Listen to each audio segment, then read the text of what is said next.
En Nueva York, señor Jorge Suárez, ya lo comentaba también el señor Hidalgo del Instituto Cato, ha habido otras oportunidades en las que se ha presentado justamente estos cierres de forma temporal. ¿Estamos hablando de un mal día para Estados Unidos, una mala semana o de pronto un mal mes?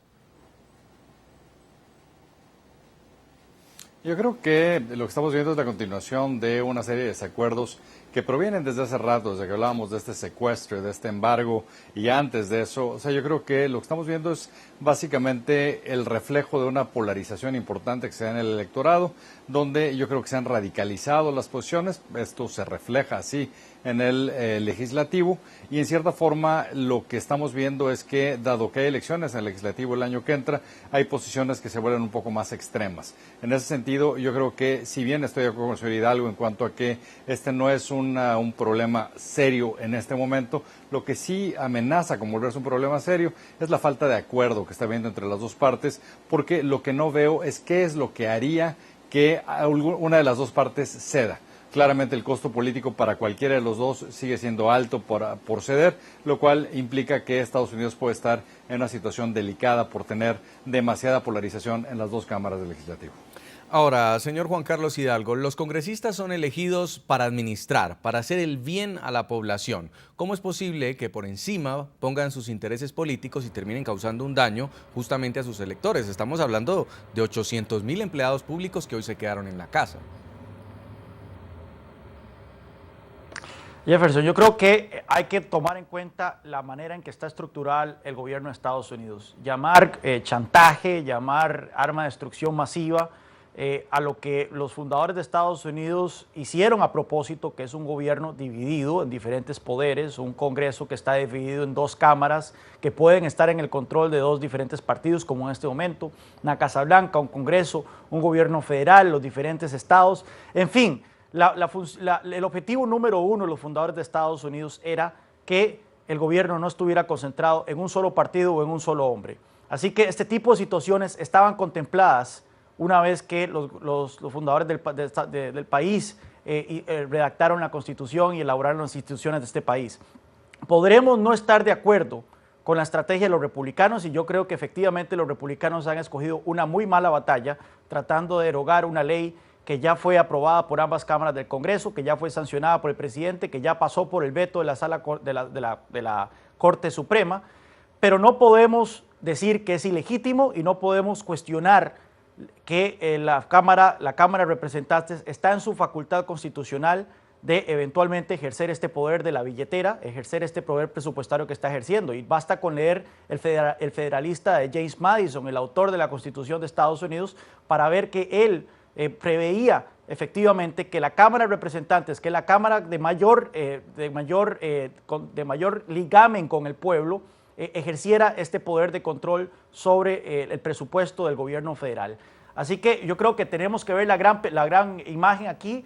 825.000 empleados federales en un país de 310 millones de personas es una gota en el océano y creo que no podemos concentrarnos en que los salarios de estos empleados, que de por sí están entre los mejores pagados del país, se atrasen unos cuantos días mientras el país se dirige a una hecatombe financiera, una hecatombe fiscal, si no se controlan las finanzas del gobierno federal en el corto plazo. Señor Ricardo Hausmann, esta forma de hacer política de los republicanos, un poco jugando con el presupuesto federal, ¿usted la considera peligrosa? Bueno, mira, no ha habido un cierre de gobierno en 17 años, porque la última vez que cerraron el gobierno, el público le echó la culpa al Partido Republicano, que fue Newt Gingrich que lo cerró en su momento, y perdieron las elecciones siguientes. Yo quiero recordar que en las últimas elecciones el Partido Republicano tomó el control, o sea, mantuvo el control de la Cámara Baja, pero lo hizo sacando 1,5 millones de votos menos que el Partido Demócrata. La demografía va en contra del Partido Republicano. Aquí se trata de una ley que trata de extender los derechos, el acceso a la medicina a la población no cubierta.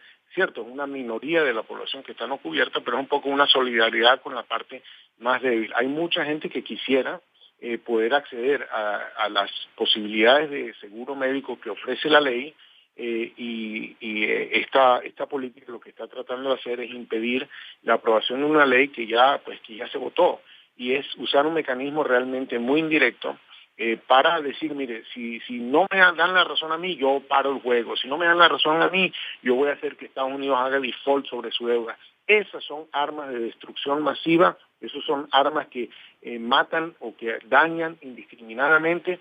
Es una forma realmente irresponsable de manejarse. Es insólito que un país como Estados Unidos, el sistema político se comporte de esta manera. Los financistas de los Estados Unidos están viendo esta cuestión. La última vez que los republicanos amenazaron con no pagar la deuda, le bajaron el rating financiero a la deuda norteamericana. Estados Unidos se está manejando como una república bananera, en la cual un partido amenaza con hacer un daño gigantesco a todo el sistema si no le dan la razón. Yo creo que es muy importante que Estados Unidos establezca de esta crisis que esas no son formas válidas de hacer política y que ningún partido futuro se atreva a hacer las locuras que está haciendo el Partido Republicano en este momento. Señor Jorge Suárez, y quiero añadir también una vieja estrategia política que fue utilizada por un congresista esta semana para dilatar el debate, y fue hablar durante horas y horas en una de las plenarias, justamente evitando que llegara a un término o a una votación la discusión. ¿Usted considera válidas estas estrategias del Partido Republicano o es un juego sucio? A ver, es un poco las dos cosas, y quisiera nada más empezar desafortunadamente refutando al señor Hausman, quien es un economista al que le tengo enorme respeto, pero estoy en desacuerdo en que el castigo de las calificadoras fue tan terrible, porque de hecho el costo de la deuda de Estados Unidos bajó sustancialmente después de esta baja en calificación, así que creo que aquí los grandes perdedores fueron de hecho las agencias calificadoras, que creo que se quedaron viendo un poco ridículas con la reducción. Sin embargo, lo que me parece es que estoy de acuerdo, o sea, yo creo que aquí hay una ley que pasó por todas las instancias legales, y me parece que es un poco un juego sucio el tratar de simplemente quitarle fondos a una ley que pasó bien por las cámaras, fue ratificada, fue publicada, fue firmada por el presidente, y en ese sentido me parece que incluso es una política equivocada de los republicanos, particularmente porque, estando de acuerdo con lo que dice el señor Hausman, donde es deseable que todo el mundo tenga acceso a salud pública, me parece que Obamacare es un sistema bastante deficiente, en el cual yo creo que se pone poca atención a cosas que se deberían haber hecho y que hubieran impactado fuertemente en el costo de provisión de salud, pero que no fueron tocadas básicamente por proteger a grupos de poder, y eso acaba haciendo que sea un plan bastante malo. En ese sentido, yo creo que los republicanos lo que tienen que hacer en forma un poco más inteligente es dejar que corra su curso Obamacare, que muestre qué deficiencias tiene, y dejar que el público sea el que haga una evaluación de si este fue un buen plan o no. Ahora, yo creo que en el fondo el tema más importante que hay detrás de todo esto es que no podemos olvidarnos que los legisladores están reflejando la opinión del público. Claramente los legisladores que tienen que reelegirse el año que entra perciben que al no tomar posiciones extremas tienen el riesgo de no ser reelectos. Y yo creo que aquí el tema fundamental es que hemos visto en los últimos años una redelineación de los distritos electorales que ha llevado a que tengamos distritos puramente republicanos y otros puramente demócratas, lo cual hace que en las primarias en estos distritos, cuando se define el candidato, básicamente el más extremo gana, y eso es lo que estamos viendo reflejado en las cámaras. ¿Usted qué responde, señor Ricardo Hausman? ¿Se trata de si es bueno o no es bueno el Obamacare una vez ha sido ratificada, ha sido promulgada? Pero yo creo que, esa es un poco, esa es un poco la estrategia republicana. Ellos sienten que hay una cierta impopularidad con la ley, pero lo que está en juego aquí es si esta es una forma válida de hacer política. Yo estoy de acuerdo que en la última vez que los republicanos amenazaron con hacer default sobre la deuda norteamericana, el mercado no los tomó en serio. Bueno, hay que ver si entonces tampoco lo debería tomar en serio el Partido Demócrata. Si ellos dicen que no van a subir el techo de la deuda y que van a obligar al gobierno a hacer default, bueno, de pronto debería los demócratas dejar hacer default para que se den cuenta que esto no era en juego. Lo que pasa es que los mercados están anticipando que en algún momento alguien se va a echar para atrás. Yo espero que el que se vaya a echar para atrás deje la lección a todo el mundo de que así no se hacen las cosas, de que usar este truquito de la Constitución para chantajear al otro lado, para obtener victorias políticas, de esta manera, si esto, cuando los republicanos sean mayoría y los demócratas controlen una Cámara, si eso se va a devolver así, este va a ser un país ingobernable. Esto va a ser todos los años un chantaje así, todos los años cada decisión se paraliza y no puede avanzar. Esta no es una forma de ser gobierno. Así no se puede manejar un país. Y yo espero que lo que salga de esta experiencia es que estas prácticas cesen. Señor Juan Carlos Hidalgo, ¿usted quién cree que se echa para atrás? No sé quién se echará para atrás. Ciertamente ambos lados están sentados en sus talones, como se dicen, y no veo mayores muestras de negociación. Creo yo que incluso que hay que culpar a los dos bandos por este impasse. También el presidente Obama está siendo sumamente terco en sus posiciones. Creo que hay que tener una posición menos partidista en el análisis de esta situación. Recordemos cómo llegamos a este lugar. Efectivamente, la ley de Obama ha sido ley por 4 años, pero sin embargo sigue siendo muy impopular. La mayoría de los estadounidenses continúan señalando en todas las encuestas que se hacen que están en contra de la ley. Fue aprobada en contra de la voluntad popular por un Congreso de mayoría demócrata. Y bueno, vea lo interesante.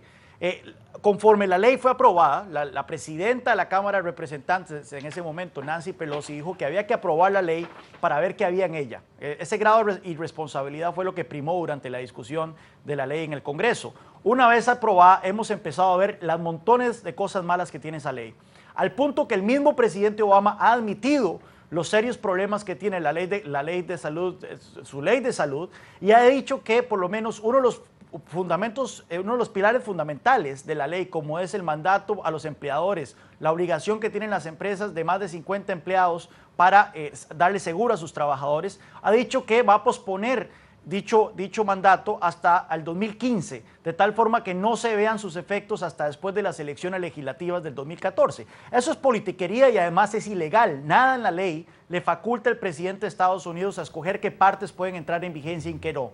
Por otra parte, también el presidente de manera unilateral ha eximido al Congreso y al personal del Congreso de la aplicación de esta ley, ha eximido a ciertos sindicatos de la aplicación de esta ley. En fin, el presidente está actuando como un emperador diciendo a quién le aplica la ley y a quién no. Sí. Los republicanos han dicho, bueno, ya que la ley, usted mismo, señor presidente, ya que la ley es tan mala, ¿por qué no posponen 1 año su aplicación para que la gente pueda entender mejor qué es lo que contiene esta ley? Bueno, el presidente ha dicho que no, que esto va a proceder así como está, y es en este momento que nos encontramos en este impasse.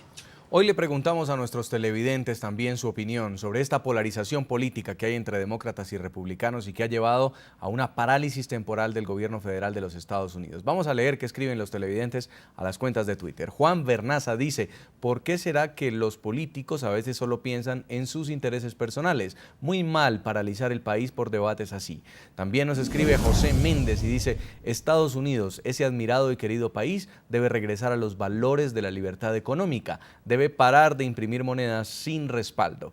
Y nos escribe Juan Esteban Uribe, dice, un retroceso en la historia donde los conflictos entre partidos hace ya algunos años debieron pasar a un segundo plano político. Nosotros vamos a una breve pausa y ya continuamos el debate a propósito del cierre parcial de las agencias federales en los Estados Unidos después de que demócratas y republicanos no llegaran a un acuerdo sobre el presupuesto para financiar el gobierno central.